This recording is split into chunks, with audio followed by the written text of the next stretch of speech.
రామయ్యగారు ఒక చిన్న గ్రామంలో నివసించే రైతు. ఆయనకు భార్య లక్ష్మీదేవి, ఇద్దరు పిల్లలు, కుమారుడు సూర్య, కుమార్తె మాధవి. రామయ్యగారు ఎంతో కష్టపడి పొలంలో పనిచేసి కుటుంబాన్ని పోషించేవారు. లక్ష్మీదేవి కూడా భర్తకు తోడుగా ఇంటిని చక్కగా చూసుకునేది. సూర్య చదువులో చాలా తెలివైనవాడు. అతనికి పెద్ద ఇంజనీర్ కావాలనే కోరిక. మాధవి మాత్రం సంగీతం అంటే చాలా ఇష్టం. రోజూ ఇంట్లో పాటలు పాడుతూ అందరినీ ఆనందపరచేది. ఈ కుటుంబం ఎంతో ప్రేమతో, ఐక్యతతో జీవించేది. ఒకరోజు గ్రామంలో పెద్ద వర్షం కురిసింది. పొలాలన్నీ నీటితో నిండిపోయాయి. రామయ్యగారి పంట మొత్తం నాశనం అయిపోయింది.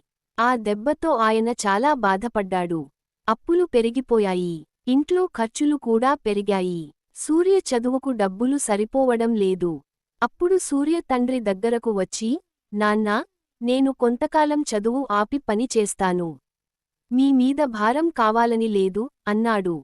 అది విన్న రామయ్యగారి కళ్లలో నీళ్లు తిరిగాయి. కాదు నాన్నా, నీ చదువే మా ఆశ. ఎంత కష్టమైనా నేను చూసుకుంటాను అన్నారు.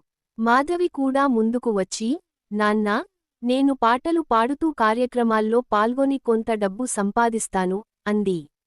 ఆ రోజు నుంచి కుటుంబమంతా కలిసి కష్టపడటం మొదలుపెట్టారు. లక్ష్మీదేవి ఇంట్లో చేసిన పిండివంటలను అమ్మడం ప్రారంభించింది.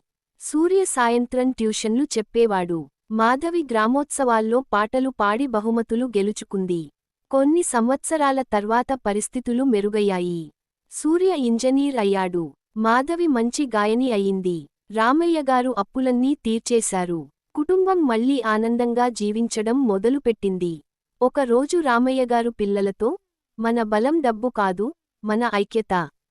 మనం కలిసి ఉన్నంతవరకు ఏ సమస్యనైనా జయించగలం అన్నారు. ఆ మాటలు ఆ కుటుంబానికి జీవితాంతం మార్గదర్శకంగా నిలిచాయి.